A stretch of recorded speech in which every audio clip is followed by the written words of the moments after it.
Ready?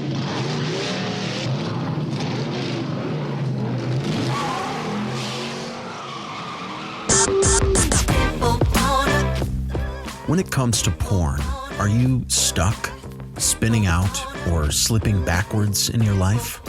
If so, then welcome to the Finding Traction podcast, a show dedicated to those who are looking to gain recovery momentum away from porn and toward the life and relationships they have always hoped for. Now, here's your host, Vern Tomke.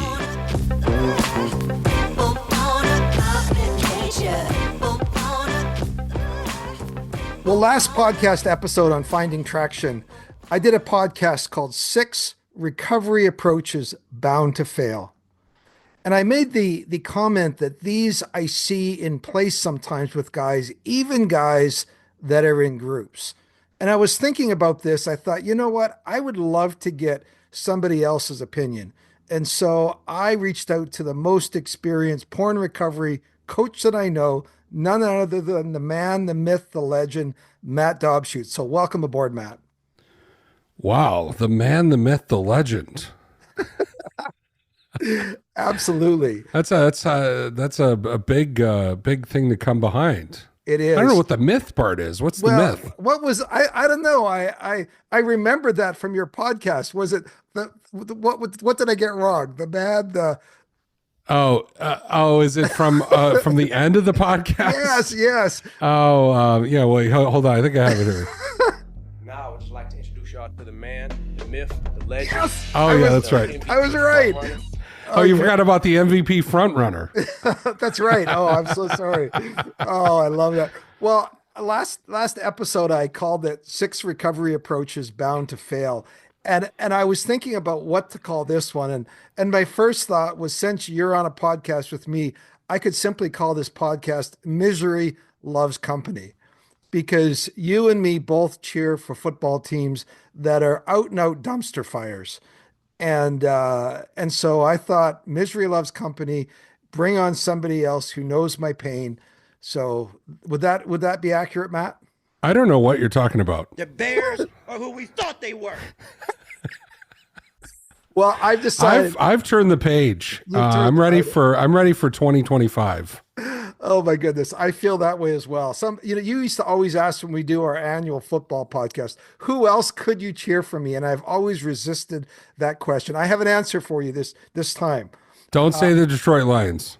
Okay, I am going to cheer for the Lions and Buffalo to make the Super Bowl.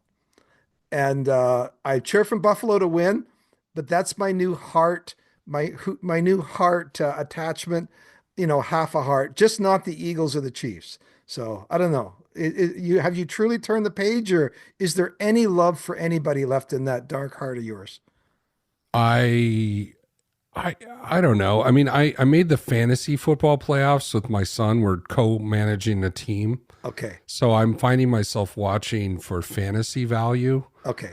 But in terms of Bears, I watch every game, but it's kind of disheartening. So yeah, absolutely. Especially after the last month, there was a guy in one of our groups who followed through on a consequence, after a slip, to not watch football for a month. And I said, I don't know if that would be a consequence in Chicago. I would have gladly given up the last month of football. Yes. Oh my goodness.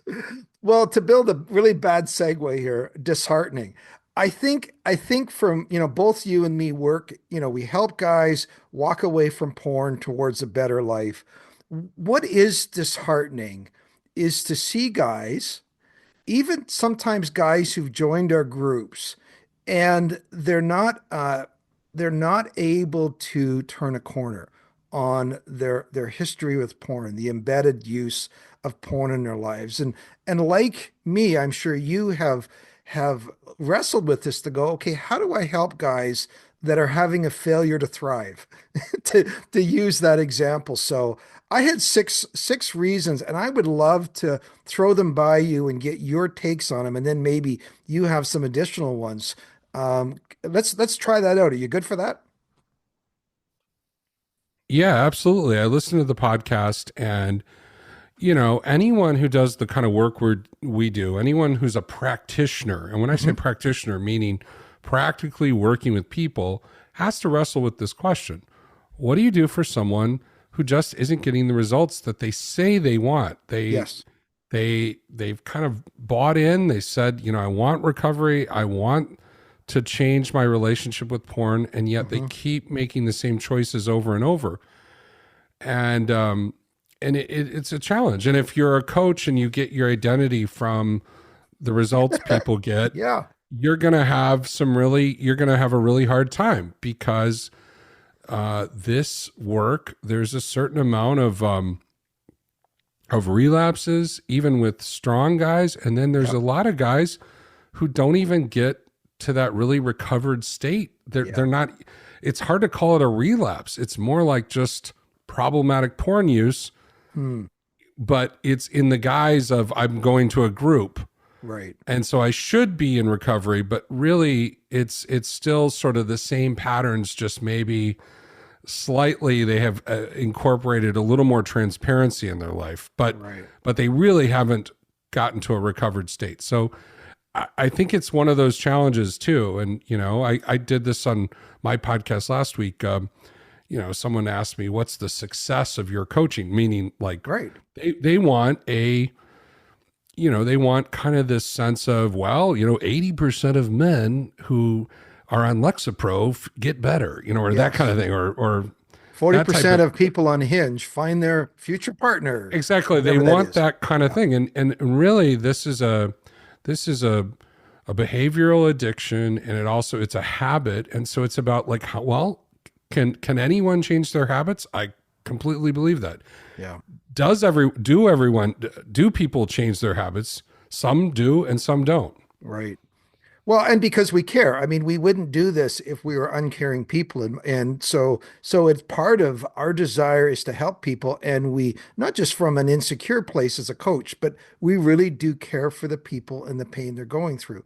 So let me just give you a few ones. And this one is an approach I talked about. I'd love to get your approach. Is just kind of a static approach to starting out in recovery. You have this great line, the porn-free plan that doesn't fail. And sometimes I see guys putting quite a bit of work into starting to kind of recalibrate their lives, but it ends there. And what do you mean by the porn-free plan that doesn't fail? Well, I think I talked about that in my book, but I also talked about it in a podcast. The type of plan that doesn't fail is one that's continually iterating.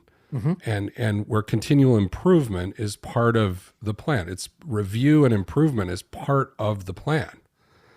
I just heard a quote the other day. Someone says, never waste a good trigger, or never waste a good relapse, meaning you want to get better. If you do have a relapse, well, then it's imperative that relapse informs your plan going forward. If you relapse and nothing changes, well, nothing changes. You will get the same result over and over. So one of the things that I think is really important in our groups is we have to get guys in the mindset of, I want to build a plan that doesn't fail. And that might mean there's some failure. I'm not going to do this perfect right out the gate. But just because there's a setback doesn't mean that I can't learn from it and that I can't grow. I think some guys try to put together the perfect plan, and the moment they have a setback, they chuck it all. Well, that didn't work. Right. That didn't work.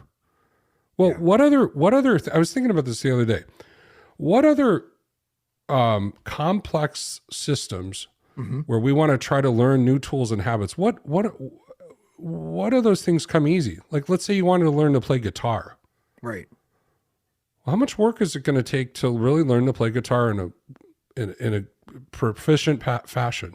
Or what if you wanted a golf swing or a tennis serve? How about learning Spanish? Right. Anyone listening to this podcast can learn Spanish. Right. But what does it take to learn Spanish? Right? Are you going to be fluent out the gate? No. Right. So the habits and tools you need in this system why would you think that you're just going to master it on day one? I think you can still you can start to go in the right direction, but you're eventually going to have to learn something that improves your plan. You're going to have to learn, oh, well, that didn't work. Let me experiment on this. And that does take in an operating system, it does take a ability to know no BS your way. And that's sometimes when in a check-in, we will sometimes come back and ask for more description about what happened. Because if you're just glossing over what happened and you're not actually being honest enough with yourself, then, for the sake of shame or whatever it is, you actually are not able to make that iteration because you just don't want to talk about it. Can we talk about something else? Yeah, it's funny. I've coached a lot of different people over the years, and a group of people that I love coaching are like engineers, because they're familiar with fixing bugs. They're familiar with iterative processes. They don't expect that something works day one. They expect that they're going to have to tweak it, that they're going to have to keep building. Right. And a lot of times engineers, they will come to me and they'll feel like, hey, I don't have a lot of tools emotionally. Maybe I grew up and I kind of didn't develop some of these relational and emotional tools. So they don't act like they know it all either. Right. They're very teachable. So they not only expect some set of like, hey, this is going to be some learning. I'm going to have to build and try and fail. I'm going to have to experiment. And they also have this humility, like, hey, I don't know this relational stuff. Some of the stuff that Matt's talking about, some of these feeling wheels and tools, this is all new to me. Yeah. So they're really coachable. Now, there's other guys who come in though, they either want to be perfectionists or they also come in with a sense of pride about how their own abilities to know things or whatever. They kind of know it all. And yet they fall into this trap of really not really creating a porn-free plan that doesn't fail. They try to create the perfect plan, and then when it doesn't work, they chuck it. Well, let me jump down to number 6, because that actually is a great intro to the number 6 one I did, just because of where the conversation's going. I just called that "I'm better than that" approach. And it's something that challenges our pride or our honesty. I heard someone say that perfectionism is just the opposite of shame, but you can be in a group, you can be quote unquote doing recovery, but you're still holding out a posture of "I'm better than that" approach. There's still, whether it's I have my self-respect, or I don't want people to know I'm in recovery, or simply the idea of starting with a plan and changing a plan. I'm better than that. I don't know. What's that feeling? What's that sense you get that keeps guys from being successful? Is it just teachability, or what is it? Well, I think it kind of goes hand in hand with this acceptable image that a lot of guys are shooting for. So here's one of the challenges that happened in addiction is you have these things that you find unacceptable. It could be your behaviors. It could be also things you're hiding, your weaknesses, your wounds, your trauma, your emotions. And so what you're doing is you're hiding anything that you find unacceptable, something that someone might reject you for. Right. And then you're creating an image of the nice guy or the acceptable guy, the good guy, the guy who has it together. And a lot of people who struggle with addiction, even in other addictions like physical addictions like alcohol, they try to hold it together. They present one thing, and then on the inside there's a whole bunch of stuff going on that they're hiding. And here's what happens sometimes when guys get in a recovery group. They admit, hey, problematic porn use is something I need to turn the corner on. It's causing havoc in my marriage, my job. I'm getting these costs. But they still want to hang on to that acceptable image. They're still addicted to being the nice guy. They're still addicted to looking like they have it together. And that dependence on your reputation and how you look, that actually is a disservice to long-term recovery, because in order to really recover, you got to look bad, right? You have to share weakness. You have to be open. You have to accept that you don't know everything. You have to accept that some of your thinking is not always on track. If it was, you would recover. And as you said, I think you did a review of the book No More Mr. Nice Guy, or I can't remember, maybe you interviewed the author. There is an inbuilt deceptiveness, an inbuilt false image that is embedded in that posture, if I remember your comments correctly. I mean, I haven't interviewed Dr. I think it's Robert Glover. Okay. The book's somewhere out of my eyesight, but he says, yeah, with nice guys, first thing about nice guys is they're fundamentally dishonest. A guy who's presenting a certain people-pleasing nice guy image is hiding conflict, it's hiding their anger, it's hiding all sorts of things. And so, yeah, I think there's a dishonesty in that. And I think people come in. I remember one time someone wanted to be a part of my group, and this is years ago, and they told me all the reasons and qualifications why they should be in the group, about all the stuff they had done before and the books they read and all the stuff. And essentially almost presented like they didn't really even need the group. Right. And I said, hey, to be competent in this group, you have to be incompetent. Right. If you can't be incompetent, you don't qualify to be here. So I think, like, you know, that happens a lot. You know, I had a guy once join a group who essentially checked in every week that he was clean, and he otherwise didn't want to have any connection with the group at all. Like, he was using the group to basically just, I don't know, have a check-in where he felt good about himself by I think he was kind of white knuckling and being a perfectionist. And he was just using the group to sort of facilitate that identity. Have you ever had after 3 months he left, and I never heard from him again. So I have no idea why he joined the group or what he wanted out of it, because I didn't see him grow at all. Have you ever I've had this experience. You had a guy in a group that doesn't want to turn his camera on. You ever had that? I've had I used to have that, but I don't put up with that anymore. I just kind of say, I just really say that's not really the type of group that we're doing here. This isn't a right.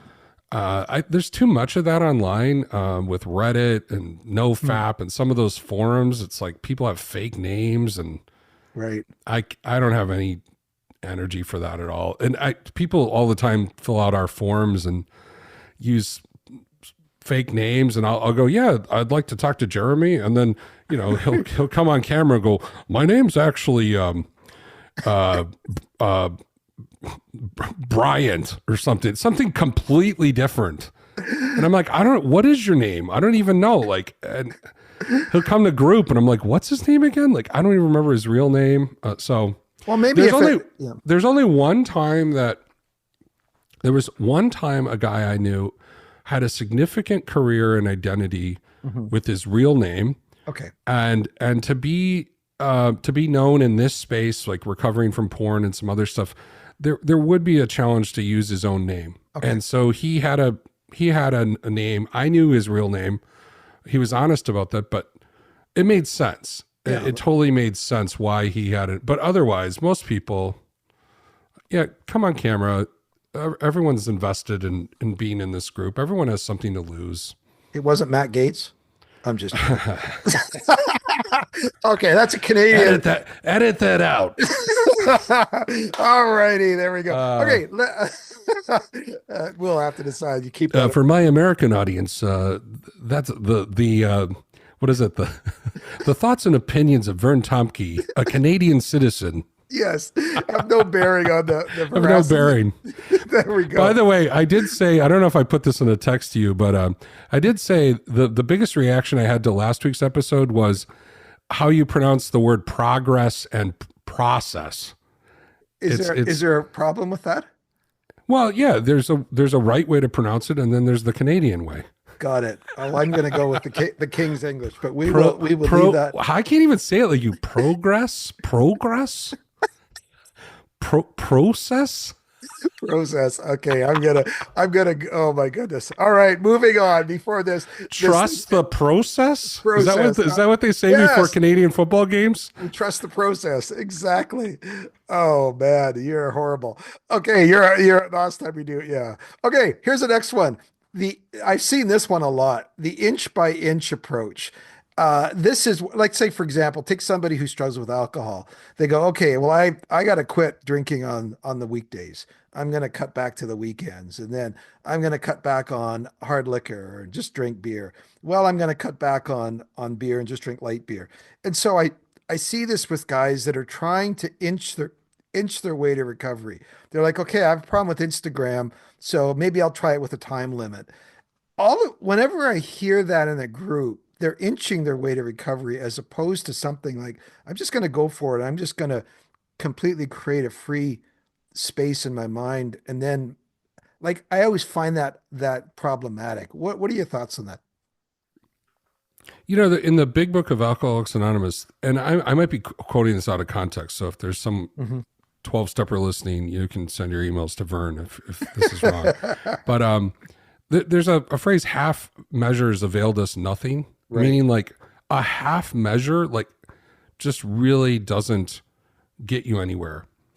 Like for example, let's say that, you know, in your environment, you're 90% safe. Well, you're not safe at all because 10% of your whatever, there's access or there's this loophole. And so it would be best, especially at the beginning of recovery, to take as much action as you can to create the safest environment possible. And if you can't do it with tools, like with, physical tools or with, cutting access to certain things, passwords, filters, then you need other tools. You need to use check-ins. You need to use boundaries. There's other types of tools you can use that are outside of consequences, a good tool too. And I find that a lot of guys aren't willing to do those things.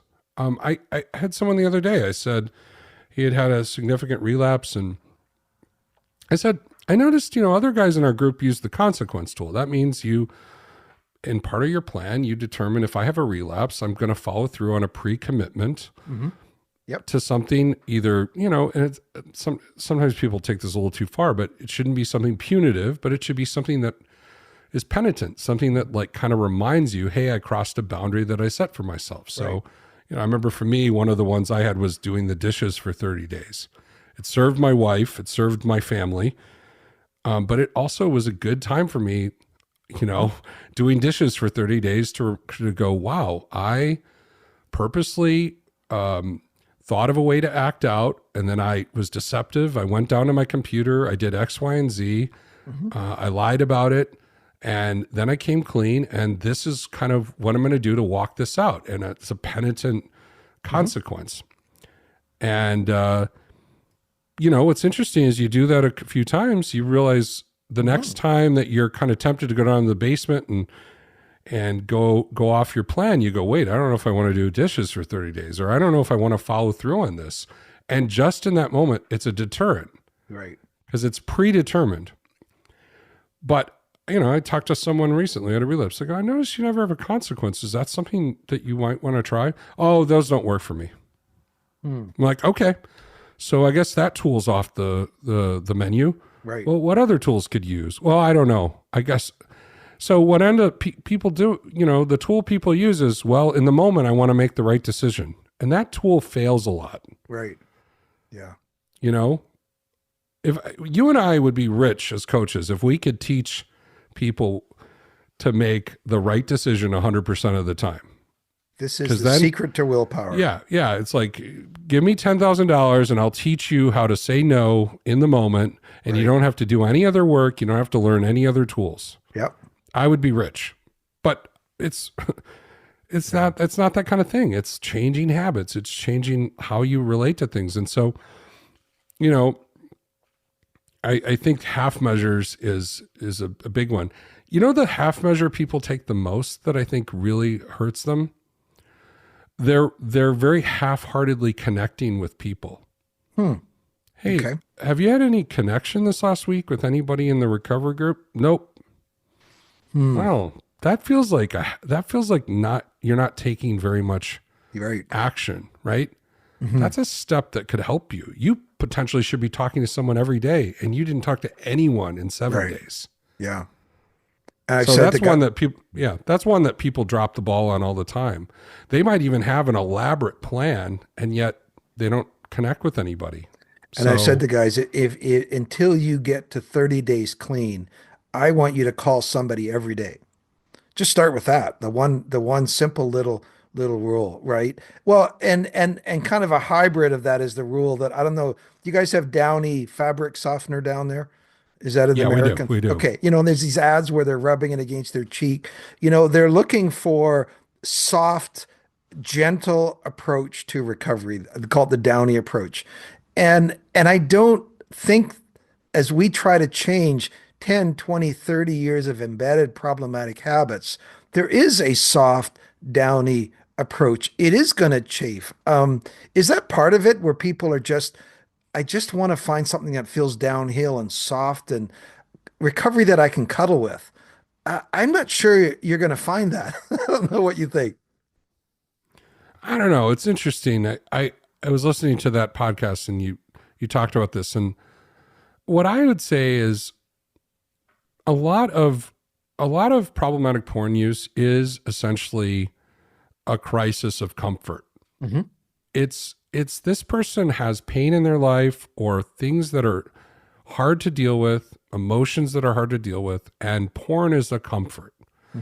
And it can look like comfort in all sorts of ways. It can create control.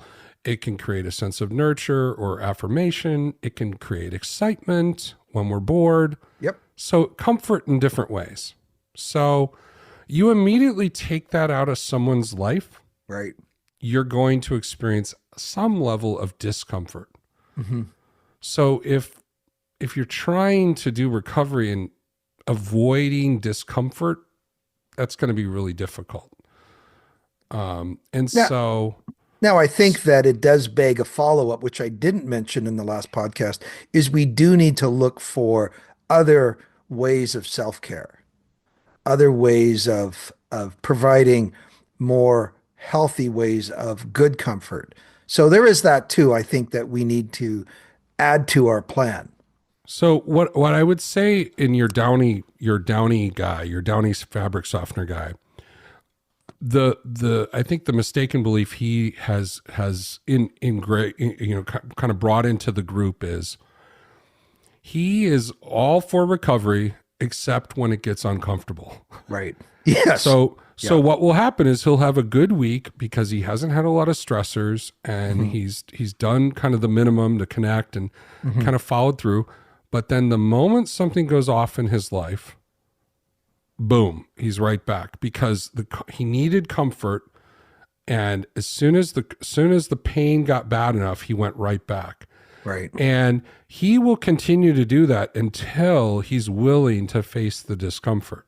And you see this sometimes in guys groups all the time. Guy will have a couple good weeks, then something bad happens, and they're relapsing. And it's completely because they don't want to face discomfort. Right. Well, let's the other one here, we've kind of alluded to it a couple times, is I call it the isolationist approach, but it's kind of, you say, well, yeah, but Vern, these guys are in groups, so how can they be isolating if they're in groups? And yet I think we've all seen that there are a number of ways where guys do practice isolationist behavior while still being technically in a weekly group. How have you seen that?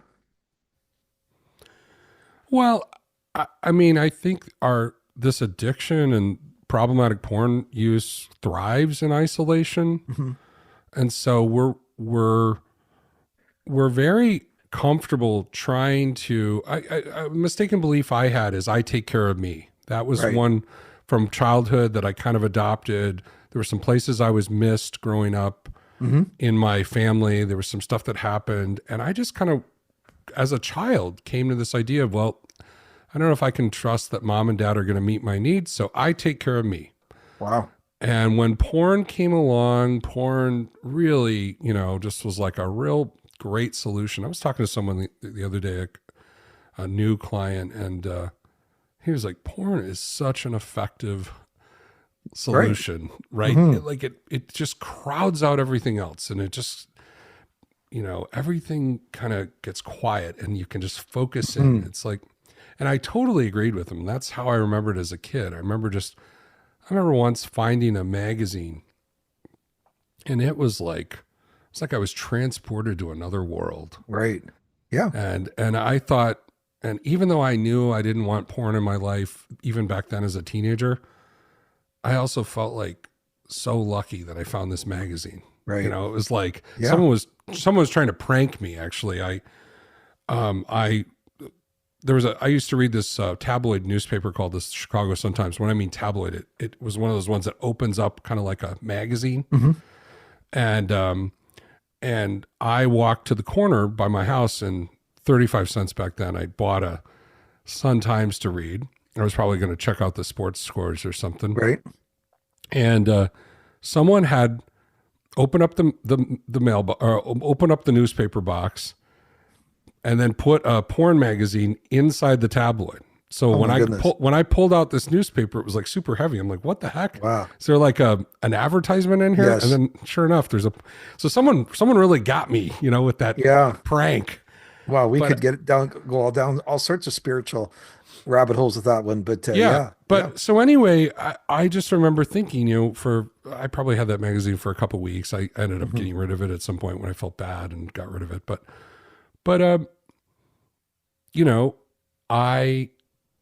I felt lucky in a way that I found it, and so that isolation when you're in the addiction, it's like really familiar.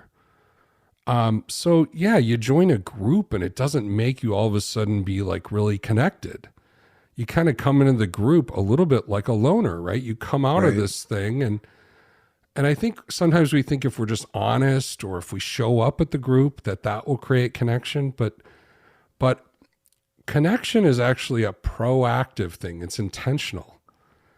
And so if you've been reactive and just kind of been passive, it doesn't necessarily, just because you're in a group doesn't make you intentional.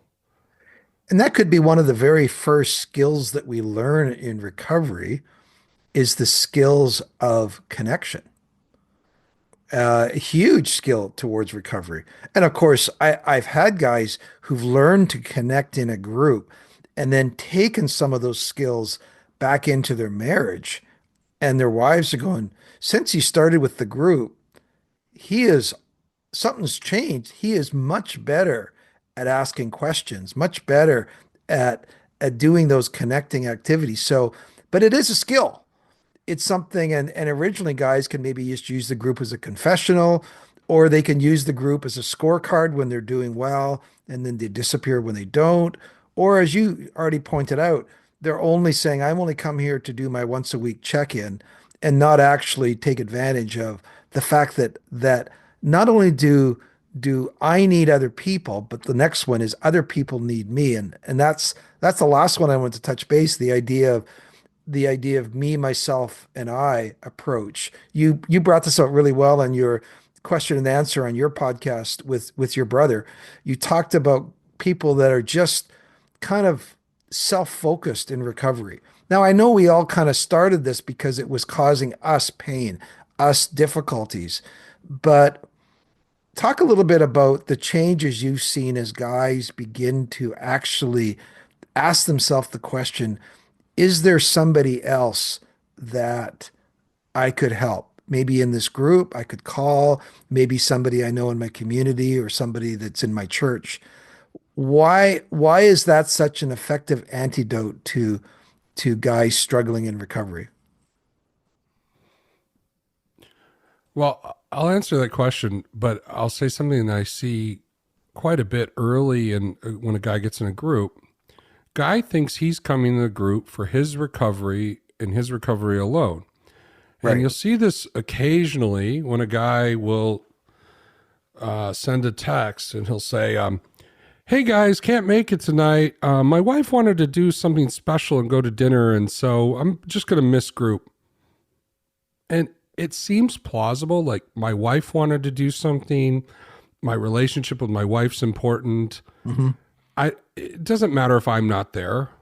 It's because it's about me and my recovery. Oh, and then they'll say, hey, had a good week. No threats, doing good.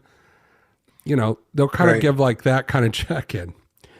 And well, what if someone else in that group, you know, had a significant setback, really is hurting.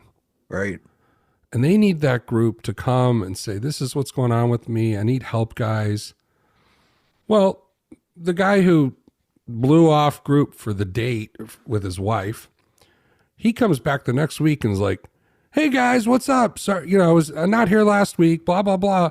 He doesn't know anything about what happened. Mm-hmm. Right. You know, or what if there was a new guy who joined and the night he didn't show up, you know, and what you realize is he's only coming for himself. He's not really thinking about how his absence even affects the organism, affects the whole group. Oh, now he doesn't know about that relapse, or he hasn't met the new guy and heard the new guy's story. Right. So he's not as connected. Yeah. So when he's having a hard week in a couple of weeks, and usually if you blow off enough groups, you come back with a sad tale of woe. Mm-hmm. Well, who is he going to reach out to? Is he going to reach out to the new guy? No, he doesn't know him. Is he going to reach out to the guy who was struggling a few weeks ago, but figured out some stuff after his relapse? Well, no, he doesn't know. He doesn't know who to reach out to. Right. So that's a great practical. I've seen that over and over. But your bigger question about what's it take for guys to kind of get a vision for something outside of themselves.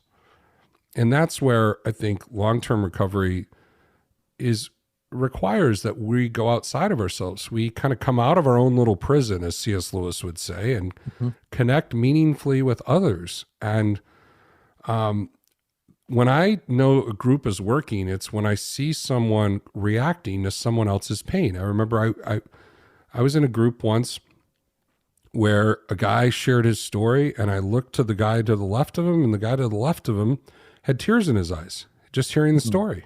Yeah. And I thought, the guy with tears, I go, he's getting it. Yeah. He came tonight for himself. We all kind of come with our own self-focus. Sure. Yep. But he listened intently, active listened, and he's like literally empathizing with this guy next to him. And that empathy is going to be a great foundation for long-term recovery, because you're going to be able to connect with others. You're going to hear yourself in them. You're going to want to help. And that intentional help and that being there for someone else is going to help you. Yeah. It's going to help you stay connected to your why. It's going to help you not get disconnected and fall back into isolation. And it's going to give you more meaning and purpose for your story. You're not just going to be walking around with shame. You're going to go, yeah, I did these things and I've now recovered. Here's my hope. Here's my story. And now that I'm sharing it with you, this is actually making my story meaningful.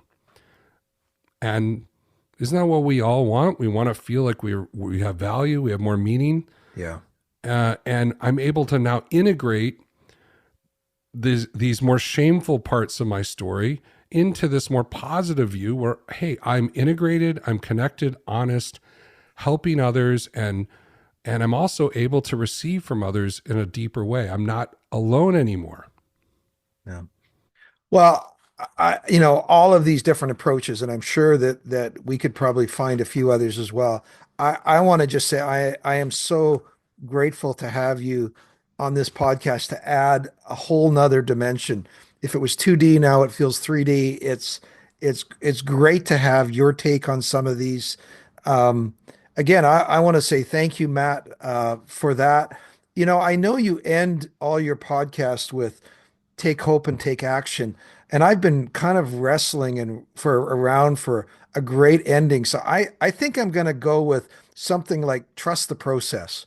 I think that's going to be my go-to, something along those lines. Yes. Yes. If you could get a boot in there too. A boot. Yeah, it's all a boot porn, and trust the process. Matt, thanks again. And great to have you on. All right. Can you explain something to me before we get off? Okay. I think What is poutine? poutine it's a French Canadian. It's kind of fries with cheese curds and gravy. It's incredibly addictive. It's incredibly unhealthy for you, but it is this amazing, probably one of the few Canadian types of meals, that and maple syrup. It's more from the province of Quebec. Okay, so they fry the fries. I'm Yep. familiar with that. Then do they get warm? Is it a beef gravy or a turkey gravy? I or haven't had something? it recently. It's great gravy. It's cheese curds. And are drenched the in- cheese curds hot or are they cold? Yeah, they're hot. They're hot. They're hot cheese curds. Okay, And it's just this big, gooey, delicious mess. got it. That just transports you to another place. Okay, never had it, but you go. I've heard about it before. So All right. okay, well, good. Good. All right, guys. Thanks again.